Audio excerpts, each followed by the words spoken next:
முன்னுரிமை வழங்கிய ஐயா வேளாண் ஆர்வம் அவர்களுக்கு நன்றி. அடுத்ததாக தமிழ் நாள்காட்டி வெளியீட்டு விழாவை இங்கு அதனுடைய மைய பொருளாக தமிழ் நாள்காட்டியினுடைய அந்த விளக்க உரையாற்ற தமிழ் வழி கல்வி இயக்கத்தினுடைய மாநில தலைவர் ஐயா ஆசி சின்னப்ப தமிழர் அவர்களை அன்போடு அழைக்கின்றோம்.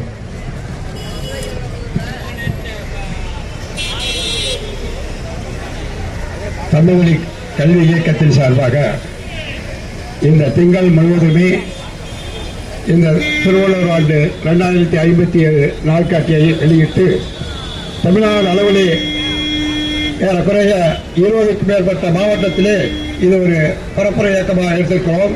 அதனுடைய தொடர்ச்சியாக இந்த ஜனவரி 25 என்பது மொழிப்போர் ஈகிய நாள். அந்த நாளை ஒட்டியும் அதோடு இணைத்து பரப்புரை செய்கின்றோம். இங்கே பாவாணர் பிறந்த நாள் விழா அவையும் இணைத்திருக்கின்றோம். அந்த அடிப்படையிலே அவரவர்கள் தங்கள் கருத்துக்களை பதிவு செய்வார்கள். நான் இந்த தமிழ் நாள்காட்டியினுடைய தேவை என்பதை மட்டும் விலைக்கு என் கருத்தை உறுதி செய்கின்றேன். அதாவது நாள்காட்டி என்பது உலகம் முழுவதும் எல்லா தேசிய இனங்களும் தங்கள் நாள்காட்டியை வெளியிட்டுக் கொண்டிருக்கின்றது. அந்த நாள்காட்டியில் இருந்து தமிழ்நாட்டிலே தமிழர்களுக்கான அப்படி என்ன சிறப்பு என்பதை இங்கே இந்த நாள்காட்டி 27வது ஆண்டு தமிழ் வழி கல்வி இயக்கத்தின் சார்பாக 27வது ஆண்டு இந்த தமிழ் நாட்காட்டியை தமிழ்நாட்டிலே முதலிலே அச்சாக்கி கொண்டு சென்றவர் உலக தமிழ் கழக தலைவர் பாவாணர் அவர்கள். அவருடைய தொடர்ச்சியாக உலக தமிழின முன்னேற்ற கழக தலைவர் பாவலேர் பிரதித்துனார் அவர்கள். அதைத் தொடர்ந்து தமிழ்நாடு மார்க்சிய ரேடியோ கட்சி பலர் கார்மிகள் தொகுக்கப்பட்டு அது வெளியிடப்பட்டது. ஆனால் இங்கே யாரும் தொடர்ச்சி கொடுக்கவில்லை. ஆனால் அதில் ஒரு எடுத்துக்காட்டாக எடுத்துக்கொண்டு தமிழ் வழி கல்வி இயக்கம் ஏறக்குறைய 27 ஆண்டுக்கு முன் ஒரு 300 நாள்காட்டியை தொடங்கி 27 ஆண்டுக்கு முன்னாடி தமிழர்களை சற்று சிந்தித்து பாருங்கள். இன்றைக்கு இருக்கக்கூடிய தொழில் வளர்ச்சி என்பது அச்சுத்துறையாக இருந்தாலும் சரி, கணினி துறையாக இருந்தாலும் சரி, அனைத்து துறையிலுமே எவ்வளவு முன்னேறி இருக்கிறது. ஆனால் 27 ஆண்டுக்கு முன்னாடி அச்சுத்துறை என்பது நாம் காலால் விதித்து ஒரு எழுத்து பிழையாச்சுன்னா மீண்டும் அது அச்சை பிடிங்கி மறுபடியும் பள்ளி கொடுக்கிற மாதிரி பிடிங்கி கோர்க்கிறது. அப்படிப்பட்ட காலத்தில் 300 நாள்காட்டியை தொடங்கி இன்றைக்கு தமிழ் வழி கல்வி இயக்கம் சார்பாக 3000 நாள்காட்டிகளை கொண்டு போனாலும் ஆனால் அதனுடைய தொடர்ச்சியாக பல்வேறு இயக்கங்கள் இன்றைக்கு ஏறக்குறைய ஒரு ஆண்டுக்கு 10,000க்கும் மேற்பட்ட நாள்காட்டிகள் வருகின்றது. அந்த நாள்காட்டியுடைய சிறப்பு என்று சொல்கிறோமே, அது எடுத்துக்காட்டாக எடுத்தவுடனே 1, 2, 3, 4 அதனுடைய சிறப்பு. இந்த 1, 2, 3, 4 என்பது இன்றைக்கு நமது ஒரு தமிழறிஞர் புலவர்களுடைய நீண்ட கால போராட்டமானது சமச்சீர் கல்வியிலே வந்திருக்கிறது. அதாவது நம்ம தமிழ் மூல என்று 1, 2 என்று சொல்கிறோமே, அது சொல்லுவாங்க. ஆனால் அதற்கு ஒளி வடிவம் என்பது அன்றைக்கு இன்றும் ஒன்றுதான். அதனுடைய படிநிலை வளர்ச்சி பல ஆண்டு காலம் நம் கல்வெட்டிலே முன்னேறி வந்திருக்கிறது. இன்றைக்கு வந்திருக்கிற ஒன்று என்றால் ஒரு காலத்தில் அது நேரத்திலும் படிக்கவகத்திலும் படிப்படியாக வளர்ந்து வந்த இந்த நாள்காட்டிலே கல்வெட்டு பதிவு செய்யப்பட்டிருக்கின்றது.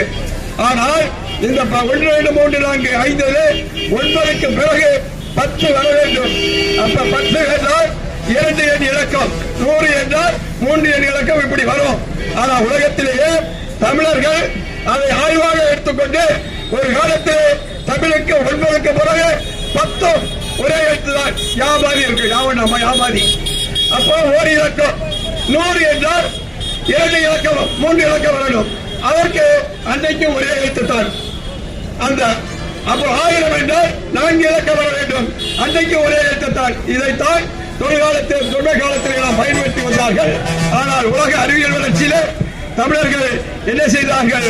சுழியம் என்ற எண்ணை உருவாக்கி உலகத்திலே சுழியம் என்று சொல்லுகிறோமே, அந்த சுழியம் தமிழில் மட்டுமே உண்டு. எல்லா எண்களை எடுத்துக் கொள்ளுங்கள். எந்த எண்ணை எடுத்துக்கொண்டாலும் அது தமிழ் நாள்காட்டிலே பதிவு செய்திருக்கிறோம். உங்க கையில கொடுக்கக்கூடிய துண்டறிக்கையை பதிவு செய்திருக்கின்றோம். ஒன்று அல்ல விதத்தை பார்த்து சொன்னா சீனா தமிழுக்கு அடுத்து படியா பெரும் தொன்மையான எழுத்து சீன எழுத்து. அதே பேர் பேச உள்ள எழுத்து. ஆனால் அந்த சீன எழுத்தும் கல்வெட்டு தொண்டறிக்கையில கொடுத்திருக்கின்றோம்.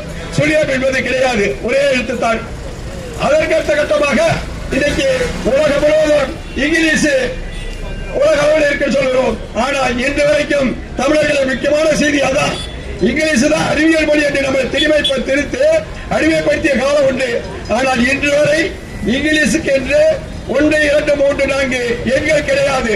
நிறைய ஆசிரியர் இருக்கிறீங்க, நம்ம பள்ளிக்கூட பெற்றோர் இருக்கிறோம், மாணவர் இருக்கிறோம். பள்ளிக்கூடத்தில எல்லாம் 1, 2 எழுதி போடுறாங்களா இல்லையா, அது ஆங்கிலம் சொல்லுவோம். ஆனா ஆங்கிலம் அல்ல, அது உரோம எண். அதுதான் அந்த உரோம எண்ணிலையும் தொன்மையான எண்ணாக இருந்தாலும் அதிலையும் சொல்லியே கிடையாது.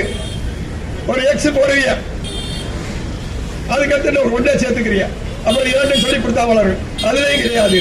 அப்போ உரோமைய நிலை கிடையாது, இதை கிடையாது. அதுக்கு அடுத்த கட்டமா நாம் சொல்லக்கூடியது இன்றைக்கு பயன்பாட்டில் இருக்கக்கூடிய 1, 2 நம்ம இந்திய அரசு என்ன சொல்றா, இது அரபு என்று சொல்லி கொடுக்குது.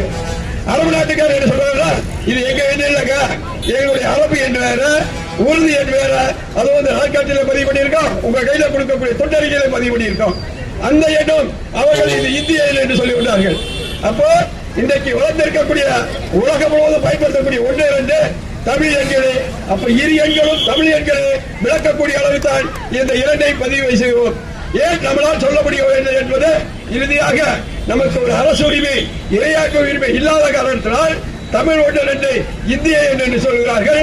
இந்தியாவுக்கு 1, 2 இருக்கா, இந்தியாவுக்கு 1, 2 இருக்கா, இந்தியாவுக்கு ஒரு கிழமை இருக்கா, இந்தியாவுக்கு ஒரு மாதம் இருக்கா, இந்தியாவுக்கு ஒரு ஆண்டு இருக்கா? இல்லை. ஏனென்றால் ஒரு மொழி இருந்தால் தான் அந்த மொழி பேசக்கூடிய இடம், அந்த இடம் பின்பற்றக்கூடிய வாழ்வியல் வேண்டியது அனைத்தும் தேவை.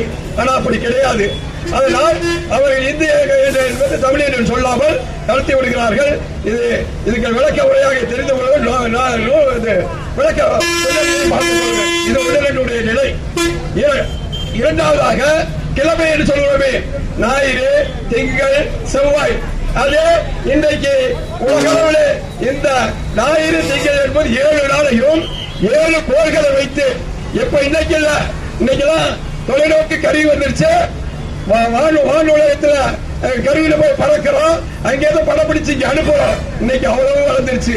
ஆனா ஒரு 5000 ஆண்டுக்கு முன்னாடியே நமது தமிழர்கள் வானில் இருக்கக்கூடிய கோள்களுடைய செயல்பாடு, அந்த இயக்கத்தை எடுத்து ஞாயிறு என்றால் ஒரு சூரியன் வெளிச்சத்தை கொடுக்கக்கூடியது. அப்ப இந்த சுழற்சி முறையில நமக்கு ஞாயிறு என்பது முதல் நாள், அது ஞாயிற்றுக்கிழமை ஞாயிறு என்றும். இரண்டாவது நாள் திங்கள், திங்கள் என்பது ஒரு கோள், அதுவும் அறிவியல் பூர்வமாக 2வது நாள். 3வது நாள் அறிவன், அந்த புதனை பார்ப்பனியம், புதனை அறிவனை புதன் என்று மாற்றி இருக்கிறது. அதன் விளக்கம் இதில் இருக்கிறது. அதுக்கடுத்து வியாழன் பெரிய அகன்ற கோள், வெள்ளி ஒரு கோள், சனி என்பது காரி என்பது இருள், வெளிச்சத்தில் நாட்டில் தொடங்கி சனி என்பது காரி இருள் முடியக்கூடிய ஒரு சுழற்சி முறை 7 நாள் முடிந்ததும் ஒரு கிழமை என்று முடிவு செய்து வரலாற்றிலே கணக்கில் கொண்டு வந்திருக்கிறார்கள். அந்த காரி இருளை அவர்கள் சனி என்று மாற்றிருக்கிறார்கள். அதுவும் இதை மீட்டெடுக்கப்படும். இது ஒரு கிழமைக்கான சுழற்சி முறை. ஆனால் இந்த கிழமை தான் இன்றைக்கு சொல்கிறோமே சண்டே, மண்டே, டியூஸ்டே அப்படின்னு. இது இங்கிலீஷ். இங்கிலீஷுக்கு எப்போ வந்துச்சு? ஒரு 600 ஆண்டுக்கு முன்னாடி இங்கிலீஷ் இல்ல. ஆனா 5000 ஆண்டுக்கு முன்னாடி வந்த தமிழ் மொழி, தமிழ் சொல் எப்படி உலக அளவில் இன்னைக்கு அனைத்து மொழியிலும் மேலுயர்த்தப்பட்டிருக்கிறது. ஆனால் இதை எந்த அரசாவது, இந்திய அரசோ தமிழக அரசோ உலக அரசுகளே இதை மொழி ஆய்விலே சொல்லப்படுகிறதா? இல்லை. இதை காணொலியுடைய பிறந்த நாள் பாவாளர் மட்டும்தான் அதை நிறுவனார். உலகம் முழுவதும் இருக்கக்கூடிய சொற்களிலே தமிழ் சொல் எப்படி கலந்திருக்கு, தமிழ் மொழி உலக மொழிக்கெல்லாம் வேற இருக்கு சொல்லி வேற ஒரு நேரத்தோட பேசுவது சொல்லுவாங்க. அப்போ இந்த கிழமையும் தமிழ் சொல்லுதான் உலக அளவு மொழிபெயர்க்கப்பட்டது. சரி, சமஸ்கிருதம் சொல்லிய அவன் என்ன சொன்னான், இதைத்தான் அவனு மொழிபெயர்த்துக்கிறான். சோமவார், சுக்கிரவார் சொல்லி அவன் வார் சொல்லி அவன் மொழிபெயர்த்துக்கிறான். அதுவும் ஒரு மொழிபெயர்ப்பு தான்.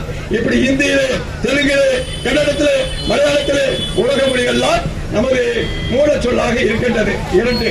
மூன்றாவதாக மாதம் என்று சொல்லுகிறோம். இன்னைக்கு மாதம் என்ன? ஜனவரி, பிப்ரவரி, மார்ச். இதுதான் உலகத்தில் எல்லோரும் ஒன்றாக கடைபிடிக்கின்றார்கள்.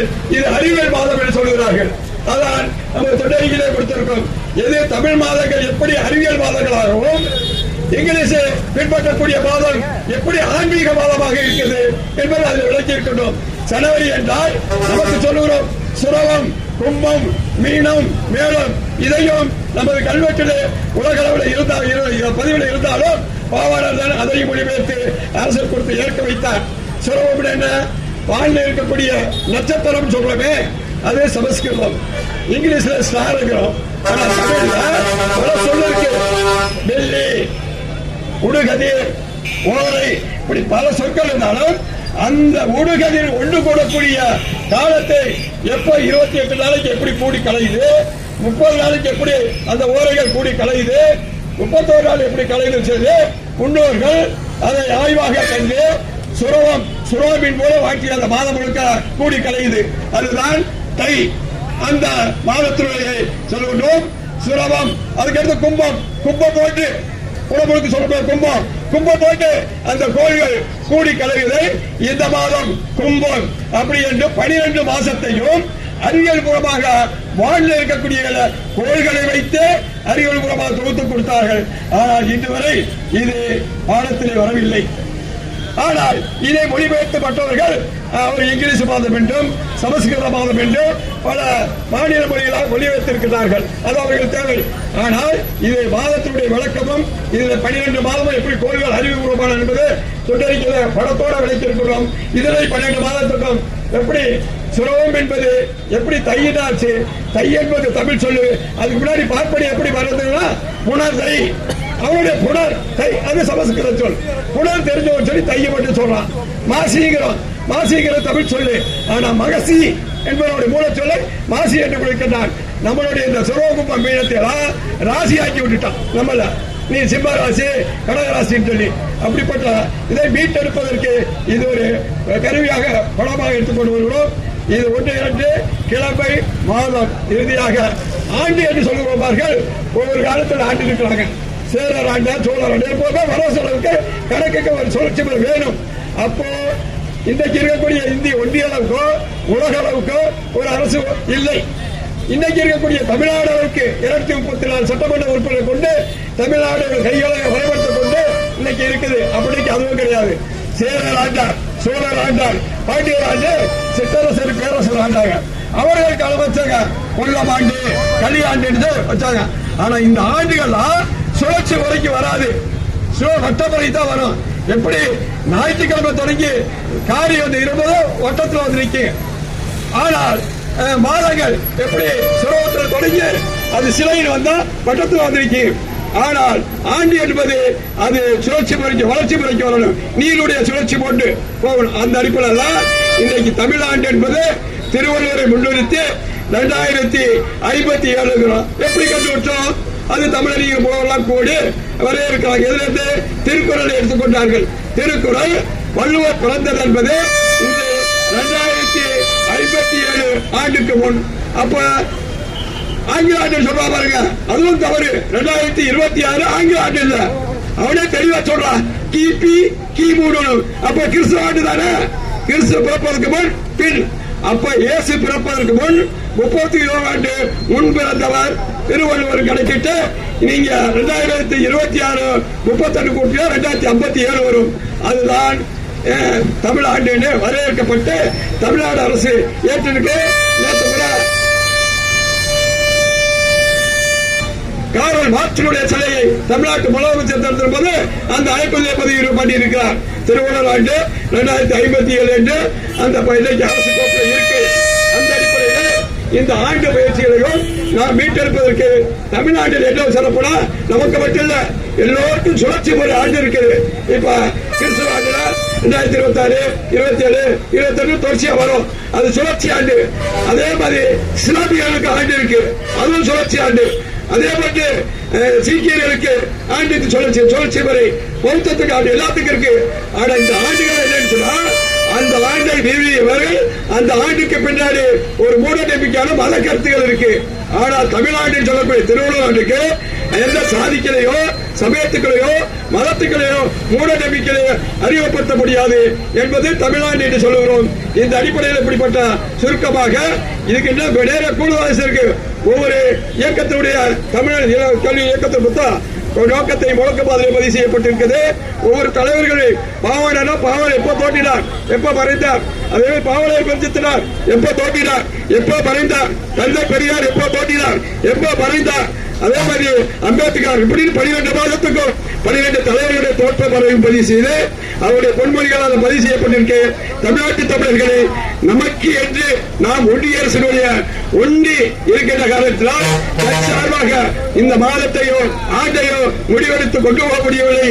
கடந்த காலத்தில் தமிழர்கள் புலவர்கள் தமிழர்களால் போராடி ஐயா தலைவர் சொன்ன மாதிரி வேளாண் துறை ஐயா சொன்னது போட்டு கடந்த அரசு